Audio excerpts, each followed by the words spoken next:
You know, it's a big game, like, you know what I mean? So, and it is a massive game. I think that if I'd be really honestly looking at it, it's a good time to take on Liverpool.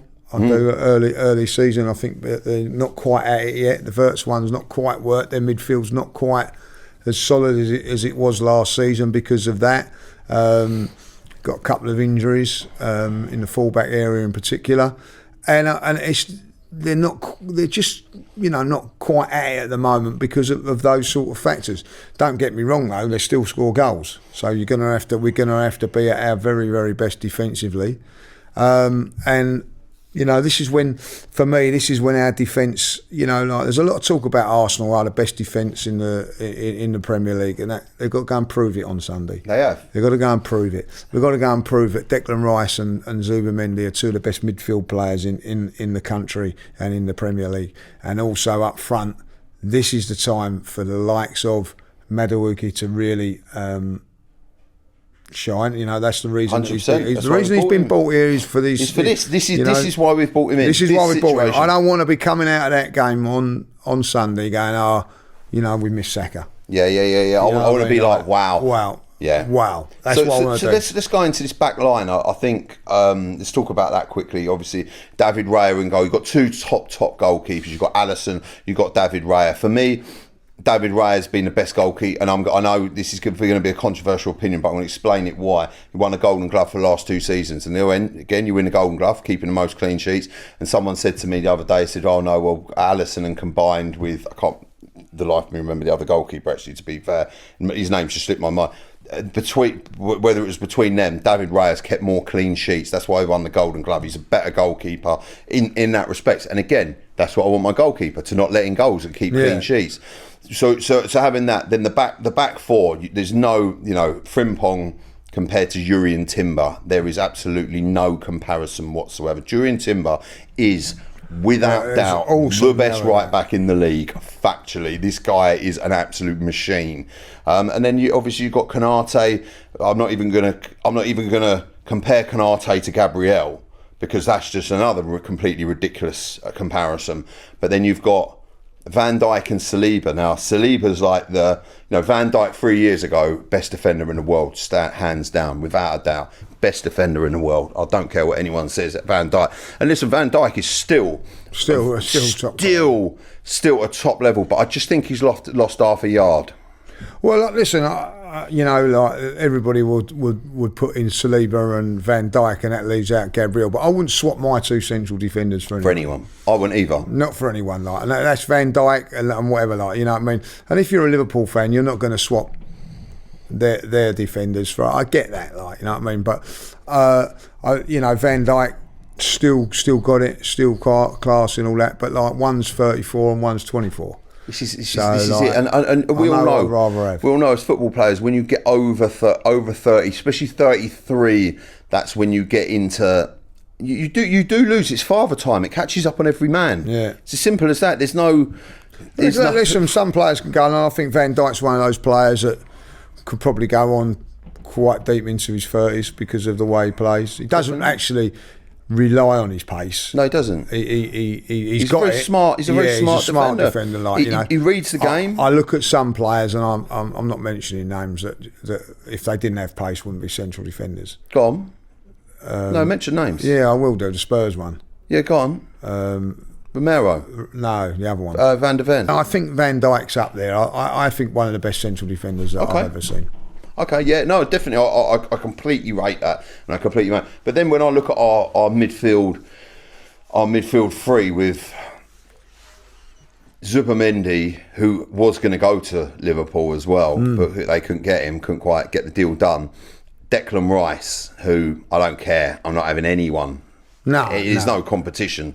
There is no competition. The only one is Szoboszlai in that number 10 role, who is a... Yeah, they've got a decent... Listen, again, there's not a lot between the midfields, in my opinion. I think that there are Arsenal and Liverpool, defensively, goalkeeper, midfield. You can argue there's debate. The reason that Liverpool won the league last season and were far better than us is what they had up top.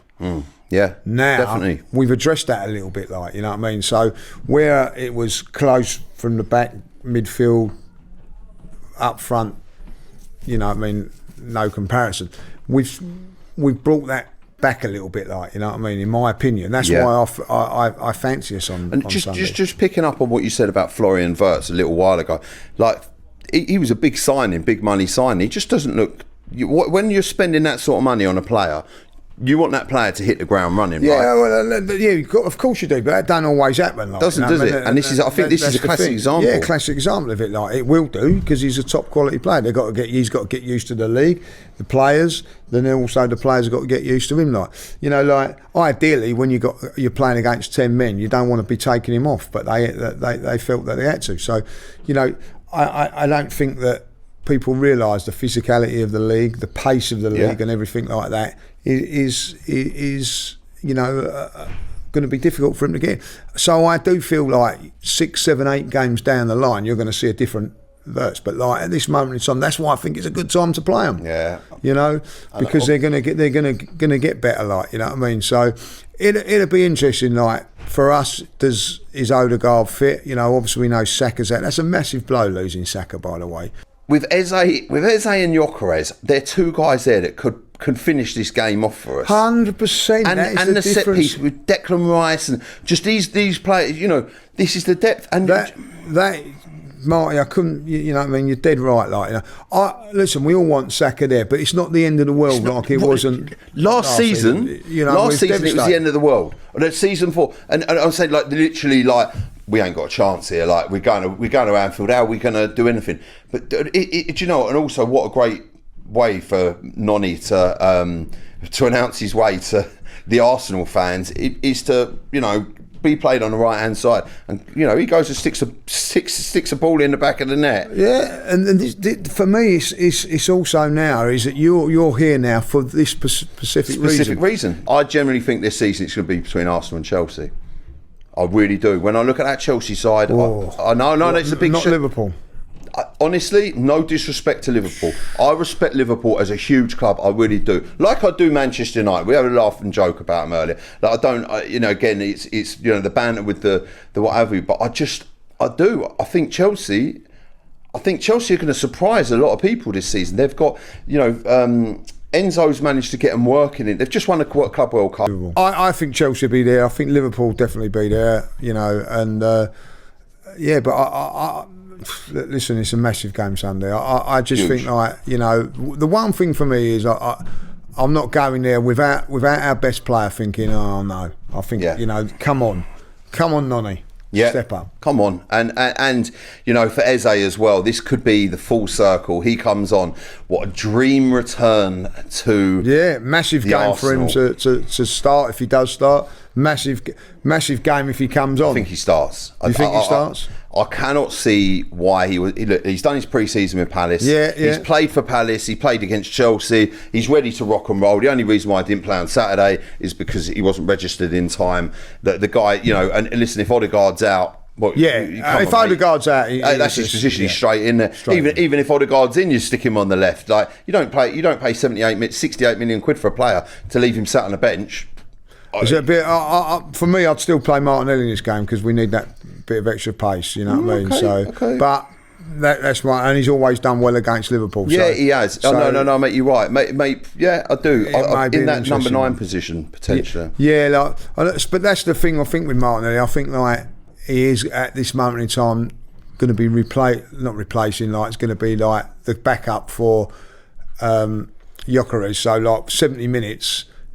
Fresh Martinelli coming on with pace to hit on the counter, especially if we're 1-0 up, would be a brilliant bonus. So I don't know what they're going to do, but you know, I think at some stage, whether it be from the start or at the finish, we will see our man Eze. Brilliant. Well, look, Lee, I'm going to wrap it up now. Thank you very much for being here and having me today on your birthday as well. Once again, you're more than welcome. Happy birthday! Thank you very much. I hope you enjoy the trip up to Anfield and enjoy the game. And hopefully, on the way back, you know, it'll be even better. On the bus on the way home, you're not going to hammer me too much. No, definitely not like that.